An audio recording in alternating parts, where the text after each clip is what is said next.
अम्मी अम्मी आज ना मुझे आपसे बहुत सारे सवाल पूछने हैं। पूछो बेटा, क्या पूछना है? मुझे सारे ना जिलहज्जा के बारे में बहुत से सवाल हैं। हाँ। अम्मी आप क्या मुझे जिलहज्जा की फजीलत बता सकती हैं? बिल्कुल बताऊंगी बेटा, मैं नहीं बताऊंगी तो कौन बताएगा।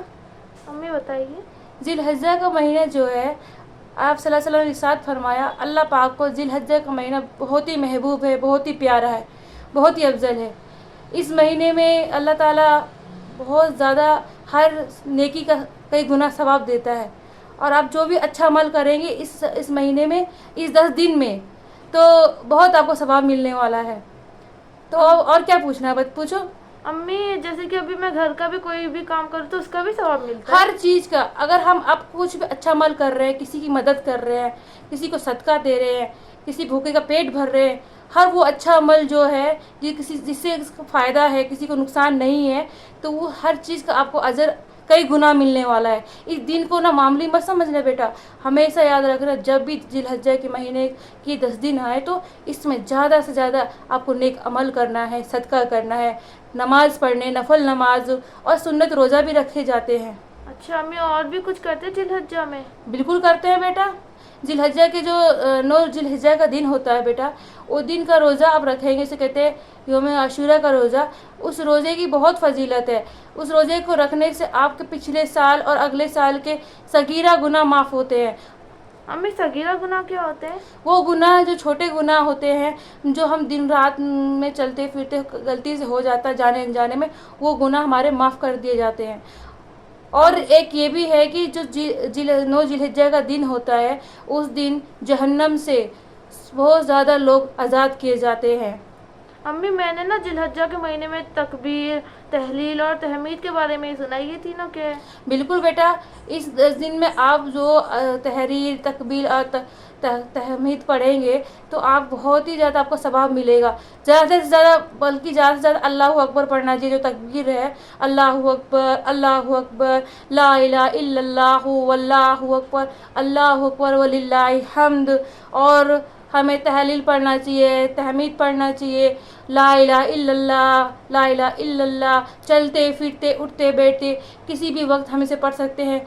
मर्द को ज़ोर में बोलना है, औरतों को धीमी आवाज़ में पढ़ना है, मगर जितना पढ़ेंगे आपको इतना अजर मिलेगा, कोई इसकी लिमिट नहीं है बेटा। अच्छा अम्मी, और मुझे जिलहज्जा के 9 रोज़े में मैं रख सकती हूँ क्या? हाँ बिल्कुल रख सकते हैं बेटा, अगर आपको रखना है तो बिल्कुल रख सकते हैं। एक नेकी के काम करने में मैं आपको क्यों रोकूं बेटा। अम्मी और जिलहज्जा के महीने में हज में भी जाते हैं बहुत बिल्कुल बेटा, जिलहज्जे के महीने में तो हज शुरू होता है।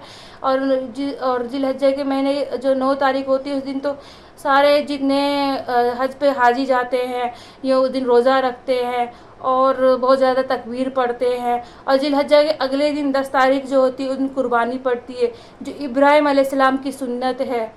अम्मी कुर्बानी कितने दिन की होती है? बेटा कुर्बानी 3 दिन की होती है, और कुर्बानी करना वाजिब है। जिसकी अच्छी हैसियत है, माल है, दौलत है, सदका दे सकता है, तो उस पर कुर्बानी वाजिब हो जाता है। अम्मी सबको कुर्बानी करना फ़र्ज़ है? फ़र्ज नहीं है बेटा, वाजिब है।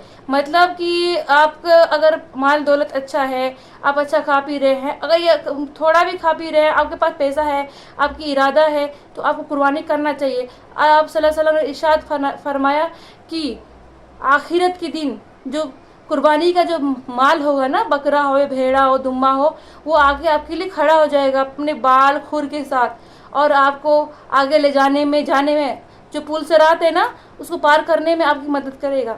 अच्छा अम्मी, और जो बहुत से गरीब लोग होते हैं, जैसे कि रोड पे जो रहते हैं बहुत से मुसलमान गरीब लोग, उन पे भी वाजिब है कुर्बानी करना? नहीं बेटा, जिनके खाने के इंतज़ाम नहीं है, घर नहीं है, उन पर कुर्बानी वाजिब नहीं है। बल्कि हमको कोशिश करना चाहिए हमें कि ऐसे लोगों को कुर्बानी का गोश्त देना चाहिए जो मिस्कीन है, गरीब हैं। वो लोग इंतज़ार करते कोई हमें आए, गोश्त दे, हम पकाएं और खाएं। हम लोग क्या करते हैं, हम गोश्त ला के फ्रिज में रख लेते हैं, पैक कर ले, हम तो पूरा साल खाते हैं ना। मगर गरीब लोग कुर्बानी में खासकर गर्मी के वो जो होता है ना, गर्मी के टाइम से रोज़ा रखते हैं, तो कैसे गरीब लोगों को पसीना बहता है, फिर भी रोज़ा रखते हैं। मगर कुर्बानी के टाइम वो गोश्त खाने का इंतज़ार करते हैं, कहीं कहीं से गोश्त आ जाए। इसलिए आप इस महीने में जो 10 दिन है, इसमें जितना ज़्यादा से ज़्यादा नेक अमल करेंगे, ये भी एक अमल है बेटा।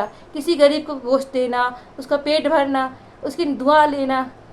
اچھا امی، قربانی کے گوشت کے حصے بھی ہوتے ہیں کیا؟ بالکل ہوتے ہیں بیٹا. اگر آپ نے قربانی آپ کے گھر میں ہوتی ہے تو اس کے 3 حصے ہوتے ہیں. پہلا حصہ خود کے لیے ہوتا ہے, دوسرا حصہ رشتہ داروں کے لیے ہوتا ہے, تیسرا حصہ پڑوس کے لیے ہوتا ہے. اور جیسے قربانی پڑ جاتی ہے نا, سب سے پہلے ان کے یہاں گوشت دینا چاہیے جو آپ کے آس پاس بہت غریب ہے, پریشان ہے, رشتہ دار ہو یا پڑوس میں ہو, پہلے اسے آپ کو سب سے پہلے گوشت پہنچانا چاہیے. اور بیٹا قربانی کے گوشت جو ہوتا ہے نا, یہ نہیں ہے کہ پورے سال آپ اکٹھا کر لیں, کھاتے رہیں. آپ ان کو بانٹیں جو ضرورت مند ہیں, جن کے پاس اچھا کھانے کو نہیں ہے, بس قربانی کے ٹائم انتظار کر رہے ہیں کہ کوئی کہیں سے لا کے کچھ دے دے. تو آپ اس نیک 10 دن میں اس نیک عمل کو کیجیے.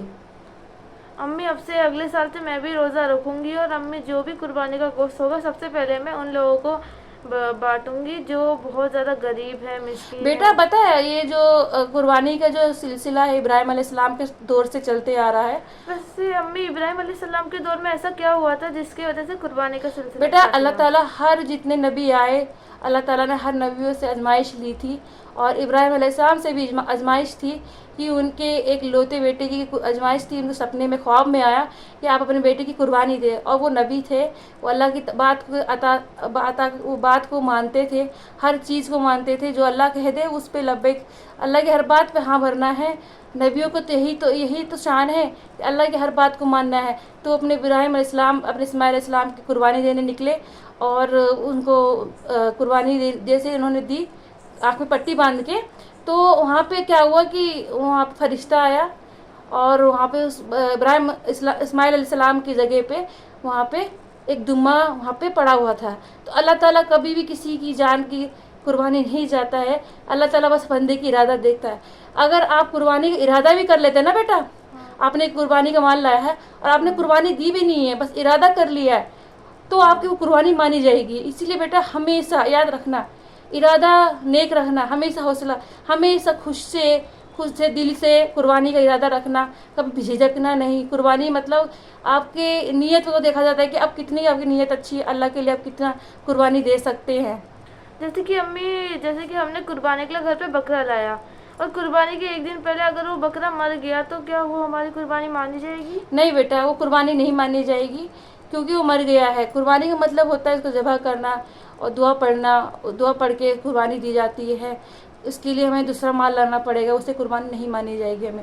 اچھا, ایسی چھوٹی سے سوال جو ہے اپنے بچوں کو بتائیں, کیونکہ دین جو ضروری ہے وہی کام آنے والا ہے.